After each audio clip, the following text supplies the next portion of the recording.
नमस्कार दोस्तों, स्वागत है आपका आज की हमारी इस हिंदी की क्लास में। तो हम लोग तैयारी कर रहे हैं एस्टेट 2023 टीजीटी पीजीटी हिंदी की। आज की क्लास में हम लोग छंद पढ़ेंगे, क्योंकि छंद जो टॉपिक है वो टीजीटी में भी है और पीजीटी में भी है। पीजीटी में बस एक दो छंद ज़्यादा दे रखे हैं। तो शुरू कर लेते हैं फिर आज की हमारी ये क्लास, ठीक है।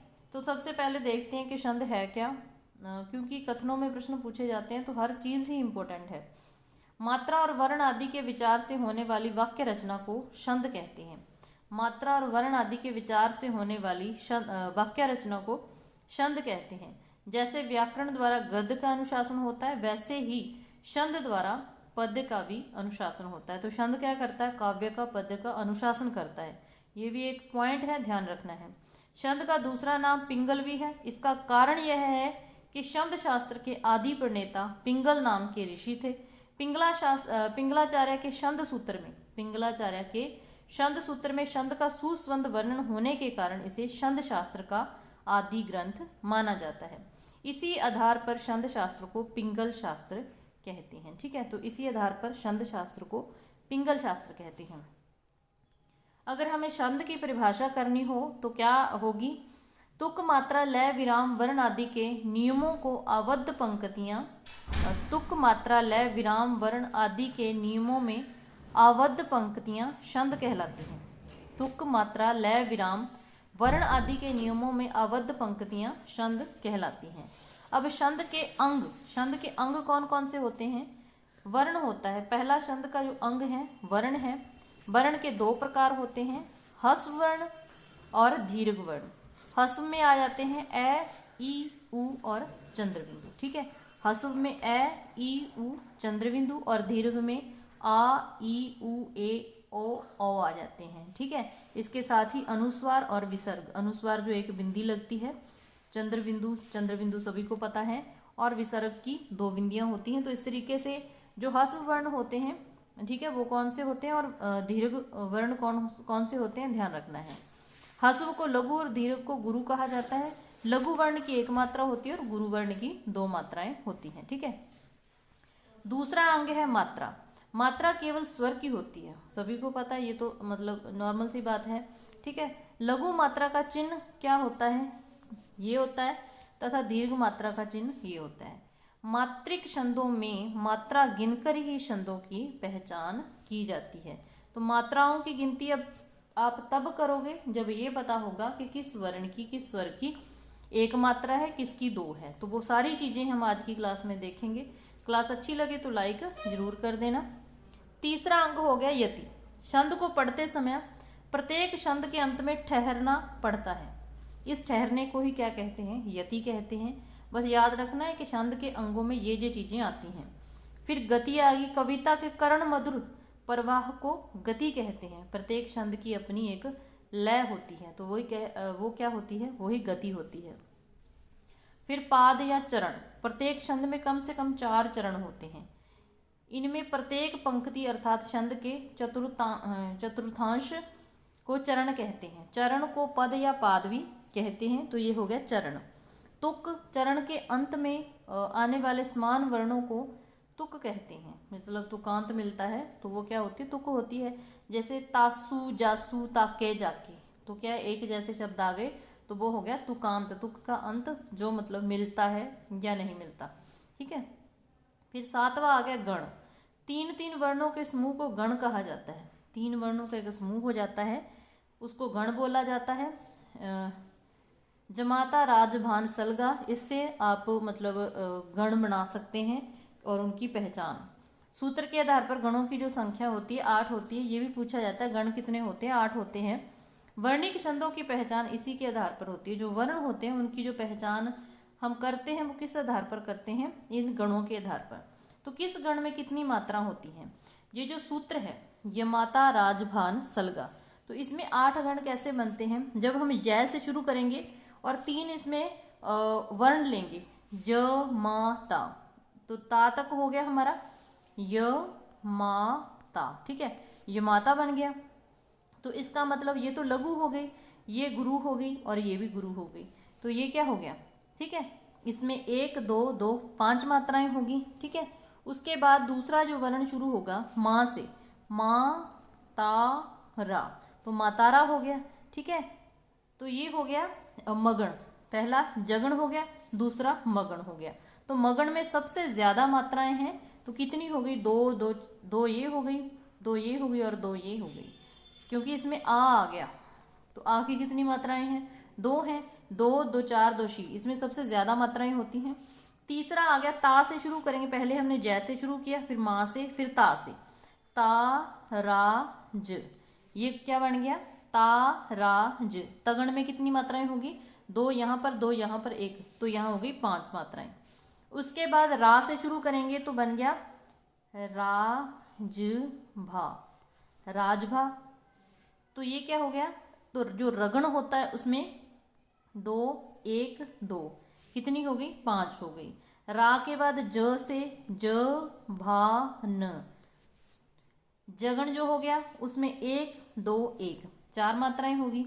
उसके बाद भगण, भगण में कितनी, भा न स, कितनी हो गई, दो, एक, एक, 4 हो गई।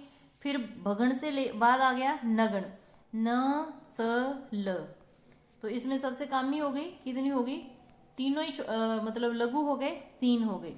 नगण के बाद आ गया सगण, स ल गा, सलगा। ठीक है, तो यहां तक पूरे हो गए 8 जो गण हैं, तो इसकी कितनी होगी, 1 1 2। तो इस सूत्र को याद कर लेना, जमाता राज भान सलगा।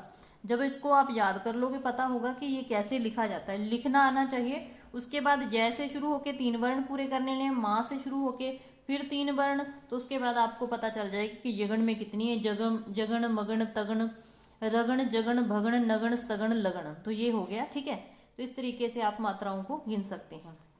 जैसे जमाता, ज से जमाता बन गया, माँ से मातारा बन गया, मगण में ताराज, राजभा, जमान, भानस, नसल, सलगा, तो ये हमने देख लिया। तो इस तरीके से इनकी मात्राएं हैं। जैसे जमाता में हमने क्या किया था, पहले 1 मात्रा, ठीक है, यहाँ पर 1 मात्रा हो गई, फिर ये 2 हो गई, 2 हो गई, तो ये कितनी हो गई, ठीक है, उदाहरण के रूप में जैसे यशोदा हो गया। तो इस तरीके से इसको आपने देख लेना है। फिर मगण में सबसे ज्यादा क्योंकि तीनों ही क्या आ गए, गुरु आ गए। ठीक है, उसके बाद ताराज में गुरु गुरु लघु आ गया। तो इस तरीके से ये आप अच्छे से कर पाओगे। तो किसमें ये गण याद रखने हैं। गण याद ऐसे नहीं रहेंगे, जैसे ही आप जमाता राज भान सलगा को याद कर लोगे ना, तो सारे ये जो गण होंगे वो याद हो जाएंगे। ठीक है, आगे अब आ गए छंदों के भेद, तो ये भी जानने जरूरी हैं। छंदों के मुख्य तो 2 ही भेद होते हैं, एक मात्रिक और एक वर्णिक। आगे 3 इनके फिर भेद होते हैं, वहां से ही प्रश्न पूछे जाते हैं। जैसे मात्रिक छंद, जिन छंदों की पहचान केवल मात्राओं के आधार पर की जाती है वे मात्रिक छंद होते हैं। इनमें मात्राओं की समानता एवं संख्या पर विचार किया जाता है। इनमें वर्णों के क्रम का कोई ध्यान नहीं रखा जाता, जैसे दोहा, चौपाई, सोरठा आदि। तो ये क्या हो गए, मात्रिक छंद हो गए। ठीक है, अब आ गया वर्णिक छंद। जिन छंदों की पहचान के लिए वर्णों के क्रम का विचार किया जाता है, उसी के आधार पर वर्णों की गणना की जाती है। वर्णों की संख्या, क्रम और स्थान आदि नियम नियंत्रित रहते हैं, इसे वर्णिक छंद कहते हैं। इंद्रव्रजा, उपेंद्रव्रजा, हरिगीतिका, स्वया, तो ये आपके सिलेबस में कौन कौन से हैं, हरिगीतिका भी और स्वया भी है, जो कि वर्णिक छंद है। ठीक है, मात्रिक और वर्णिक छंदों के पुनः 3 भेद होते हैं, सममात्रिक, समवर्णिक, अर्ध सममात्रिक और अर्धवर्णिक। ठीक है, और उसी तरीके से विषम मात्रिक, फिर विषम वर्णिक। ठीक है, इस तरीके से मतलब ये तीनों भेद होते हैं। सम में भी सम वर्ण सम मात्राएं, ठीक है, जिसमें वर्णों या मात्राओं की संख्या 4 चरणों में समान होती है, वो सम हो गए, क्योंकि 4 चरण होते हैं, चारों में ही क्या हो गई, समान मात्राएं होगी। अर्ध सम में यहाँ पहले और तीसरे में और दूसरे और चौथे में क्या हो गई, मात्राएं समान हो गई। पहले तीसरे चरण में और दूसरे चौथे चरण में मात्राएं समान हो गई, तो वो अर्ध सम हो गया, क्योंकि आधा सम हो गया। 4 चरणों में से 2 चरणों की जो मात्राएं वो समान है, तो आधा सम हो गया। विषम में क्या होता है कि 4 चरणों में ही जो वर्णों की संख्या और मात्राएं होती हैं असमान होती हैं। तो भेद मात्रिक और वर्णिक दोनों के ही आगे 3 भेद हैं, वही उसी तरीके से हैं। सम मात्रिक, विषम मात्रिक, अर्ध सम मात्रिक, सम वर्णिक, अर्ध सम वर्णिक और विषम वर्णिक। ठीक है। आधुनिक हिंदी कविता के आधार पर एक तीसरे प्रकार के छंद को मान्यता मिली है जिसे मुक्त छंद कहा जाता है। इस छंद के चरणों में वर्णों मात्राओं में किसी भी तरीके को कोई ध्यान नहीं रखा जाता, केवल लय का विधान होता है। तो मुक्त छंद में मुख्य रूप से किसका विधान होता है? लय का विधान होता है। ठीक है। जैसे निराला और अज्ञे आदि आधुनिक कवियों की कविताएं, तो इन्होंने मुक्त छंद की कविताएं लिखी हैं, ये भी थोड़ा ध्यान रखना है। आगे हम छंदों के बारे में पढ़ते हैं। सबसे पहले दोहा छंद है। दोहा छंद बिल्कुल ही आसान है। इसके पहले और तीसरे चरण में, मतलब जो पहला है, हम ये देख लेते हैं कि पहला है जो बड़ा है, पहले और तीसरे में जो मतलब विषम संख्याएं हैं 13-13 मात्राएं होती हैं, दूसरे और चौथे में 11-11 होती हैं। ठीक है। यह अर्ध सम मात्रिक है। अर्ध सम है, आपको पता चल गया कि इसके 4 चरणों में से 2 चरणों की मात्राएं असमान हैं, तो ये अर्ध सम मात्रिक छंद हो गया, अर्ध सम मात्रिक छंद हो गया। पहले तीसरे में 13-13, दूसरे चौथे में 11-11, याद रखना है। ठीक है। तो ये हो गया हमारा दोहा छंद। मेन चीजें यही याद रखनी है। मेरी भव वादा हरो राधा नागरी सोई। तो ये उदाहरण थोड़े से ध्यान में रख लेने कि ये वही शब्दार्थ प्रयोग बुक है।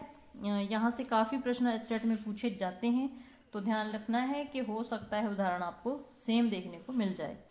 जा तन की झाई परे श्यामू हरित दूती हुई। तो ये थोड़ा सा ध्यान में रख लेना है। ठीक है। उसके बाद हमारा आ गया सोरठा। यह भी अर्ध सम मात्रिक है। उसी तरीके से इसके भी 4 चरणों में से 2 चरणों की मात्राएं समान हैं। कौन कौन सी? पहले तीसरे में 11 और दूसरे चौथे में 13-13। इसमें याद करने वाली कोई बात नहीं है।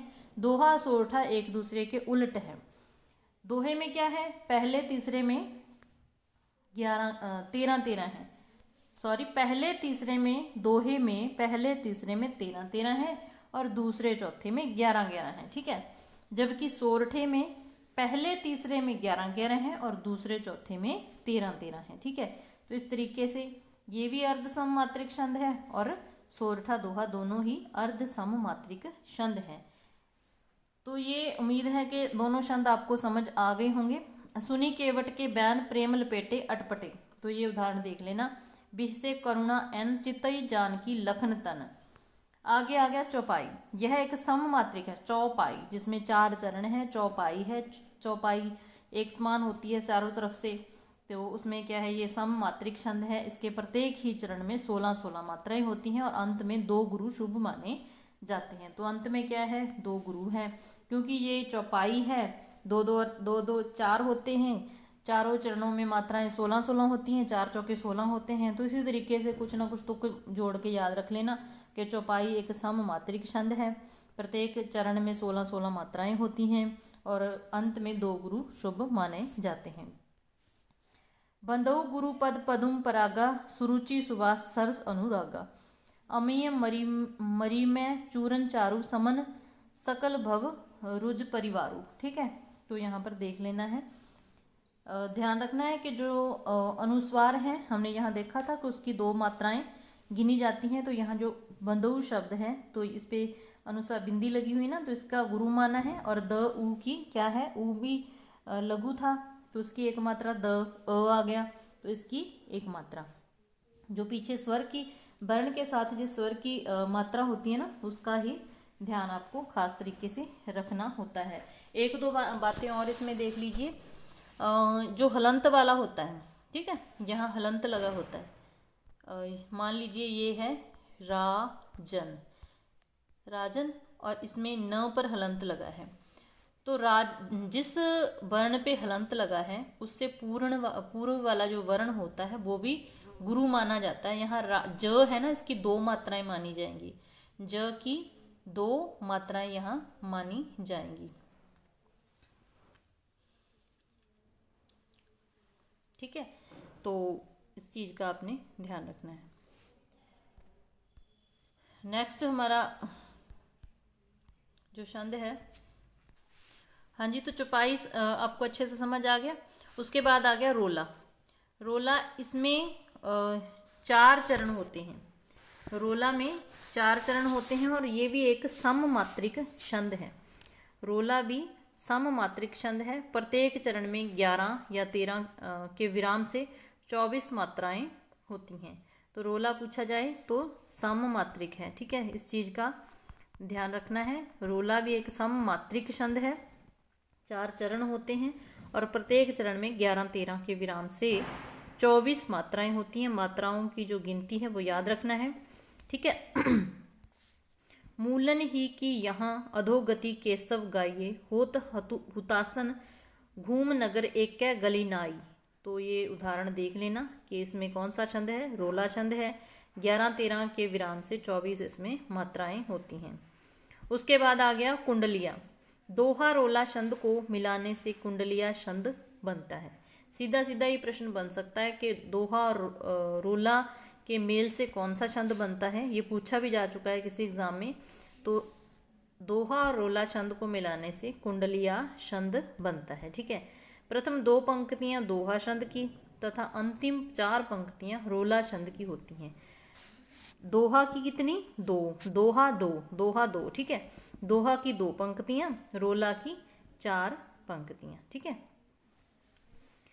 अंतिम रोला, पहले हमने दोहा पढ़ा, बाद में रोला पढ़ा। रोला की 4 पंक्तियां, अंतिम 4 पंक्तियां और पहली 2 किसकी होती हैं? दोहा की होती हैं। इसमें चौथा चरण 5वें चरण में यथावत आ जाता है। तो चौथा चरण 5वें चरण में यथावत आ जाता है, ऐसा छंद कौन सा है? कुंडलिया छंद है। इस प्रकार इसकी प्रत्येक पंक्ति में 24 मात्राएं होती हैं, ठीक है।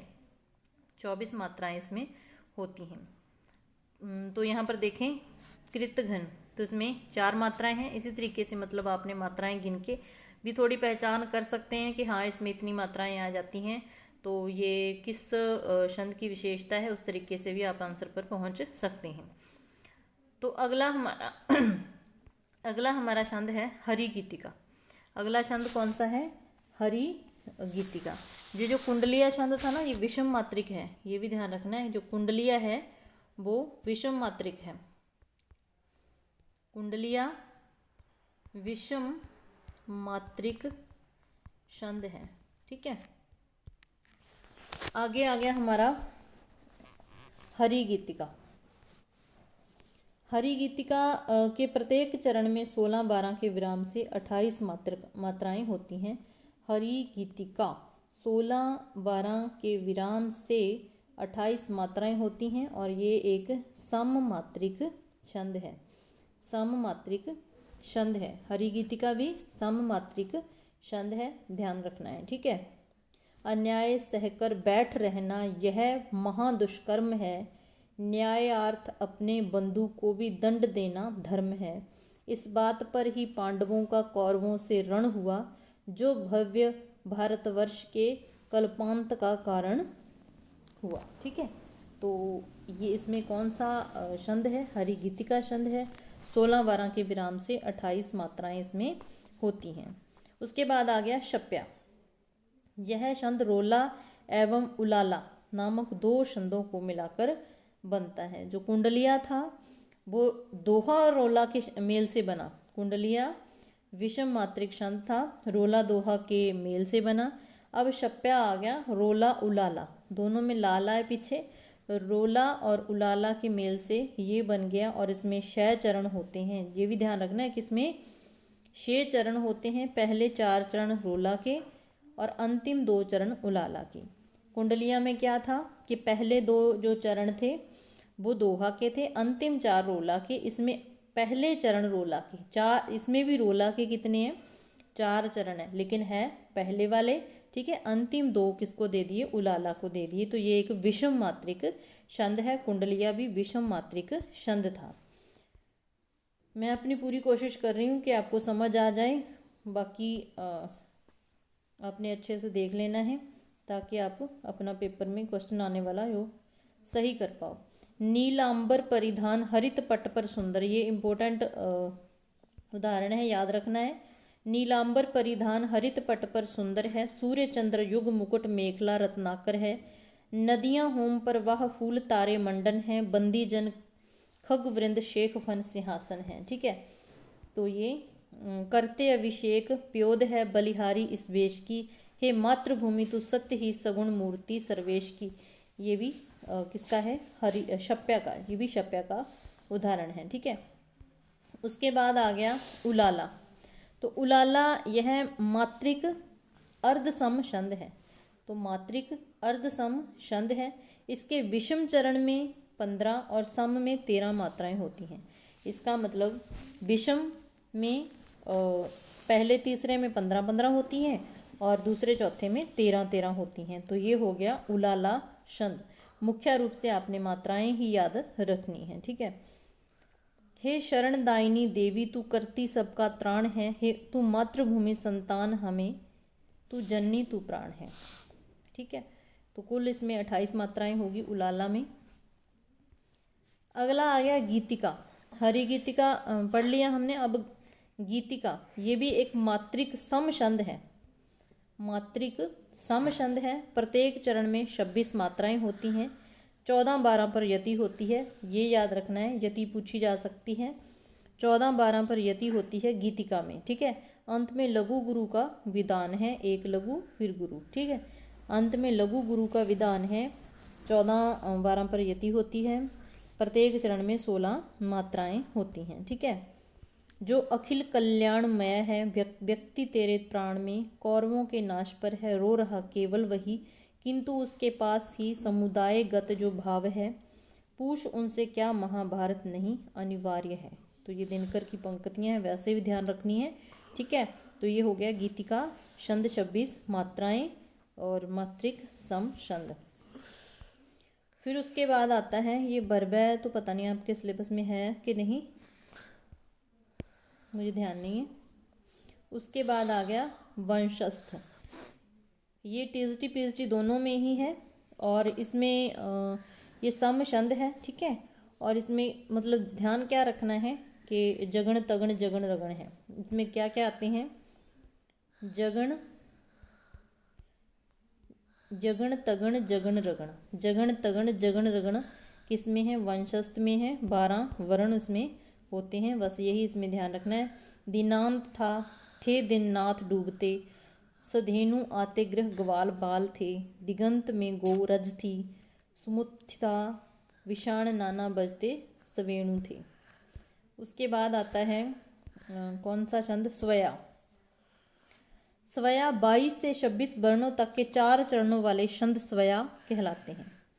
तो 22 से 26 वर्णों तक के 4 चरणों वाले छंद स्वया कहलाते हैं। इसके 48 भेद होते हैं। इसमें 2-3 पॉइंट मुख्य हैं, वो ध्यान रखने हैं। तो इसमें कितने भेद होते हैं, 48 भेद होते हैं। उनमें मत गंध दुर्मिल मदिरा, तो सीधा सीधा पूछा जा सकता है कि मत गयंद दुर्मिल मदिरा किस छंद के वेद हैं। ठीक है, तो आपको ध्यान रखना है। मत गयंद में 7 वर्ण और 2 गुरु के क्रम में 23 वर्ण होते हैं। ठीक है, मत गयंद स्वया का उदाहरण है। तो बस इसमें इतना ही याद रख लेना है कि स्वया में 4 चरणों वाला ये छंद है। 22 से 26 वर्ण होते हैं। इसके 48 वेद माने गए हैं और इसमें जो मेन है मत गयंद दुर्मिल मदिरा प्रमुख इसके वेद हैं। ठीक है, केशव ये मिथिलाधिप है, जग में जिन कीर्ति बेली बई है, दान कृपान विधानन सो सिगरी वसुधा जिन हाथ लई है। तो ये थोड़ा सा देख लेना है।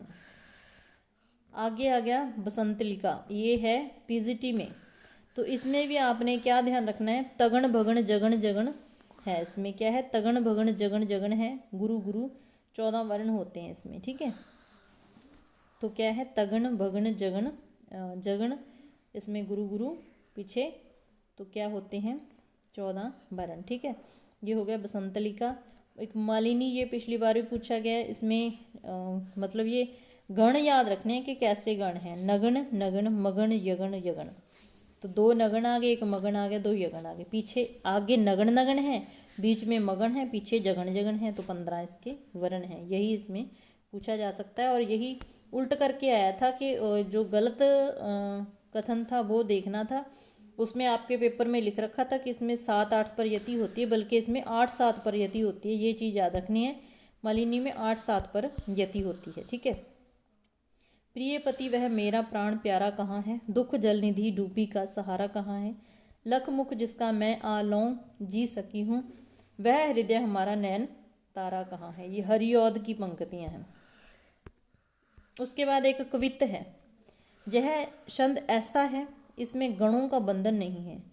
ये कैसा छंद है? इसमें गणों का बंधन नहीं है, अर्थात इसमें लघु गुरु आदि का नियम लागू नहीं होता। तो किस छंद में लघु गुरु आदि का नियम लागू नहीं होता? कवित्त में। इस प्रकार इसमें वर्णों की मान्यता है। इसमें 31 से 33 वर्ण आ जाते हैं। मान्यता किसकी है? वर्णों की है। कवित्त में इस छंद को 2 भागों में बांटा गया है, तो ये भाग भी याद रखने हैं। मनहरण कवित्तबंध कवित्त छंद और घनाक्षरी कवित्त छंद। तो मनहरण कवित्त छंद और घनाक्षरी कवित्त छंद किसके भेद हैं? मनहरण और घनाक्षरी किसके भेद हैं? इस तरीके से प्रश्न बन सकता है, तो ध्यान रखना है। इसके प्रत्येक चरण में 31 वर्ण होते हैं और 14-15 पर यति होती है। मनहरण के भेद से भी प्रश्न बन सकता है, क्योंकि आपके सिलेबस में जब दे रखा है तो मनहरण में 14-15 पर यति होती है। इसका अंतिम वर्ण 31वां वर्ण गुरु होता है, ठीक है। और धनाक्षरी में 32 या 33 वर्ण होते हैं। इस प्रकार यह दंडक छंद है। इसे वर्णों की संख्या के आधार पर 2 भागों में आगे बांटा गया है, ठीक है। तो इतना ही याद रख लेना कि जो कवित्त है उसमें उसके 2 भाग हैं, मनहरण, घनाक्षरी, ठीक है। उसके बाद आता है एक उलाला। इसमें भी दोहा की तरह 4 चरण होते हैं। इसमें प्रथम व तृतीय चरण में 15-15 मात्राएं होती हैं और द्वितीय व चतुर्थ चरण में 13-13 मात्राएं होती हैं, ठीक है। प्रथम तृतीय में 15-15, प्रथम तृतीय में 15-15, द्वितीय चतुर्थ चरण में 13-13 मात्राएं होती हैं उलाला में, ठीक है। हे शरण दायिनी देवी तू करती सबका त्राण है।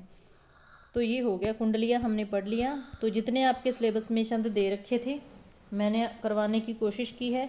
इसमें याद तो करना पड़ेगा सीधा सीधा। वैसे तो अगर मात्रा की आप गिनती कर सकते हैं, वर्णों को मतलब देख सकते हैं, तो ये कितनी मात्राएं होती हैं, तो ये सारी चीज़ें आपको देखनी पड़ेंगी, ठीक है। क्लास अच्छी लगे तो लाइक कर देना। चैनल पर नए हो तो चैनल को सब्सक्राइब कर लेना। मैंने अपनी पूरी कोशिश की है ताकि जाते जाते आप छंद भी पढ़ लें और आपका प्रश्न सही हो जाए, ठीक है। क्लास देखने के लिए धन्यवाद। मिलते हैं नेक्स्ट क्लास में।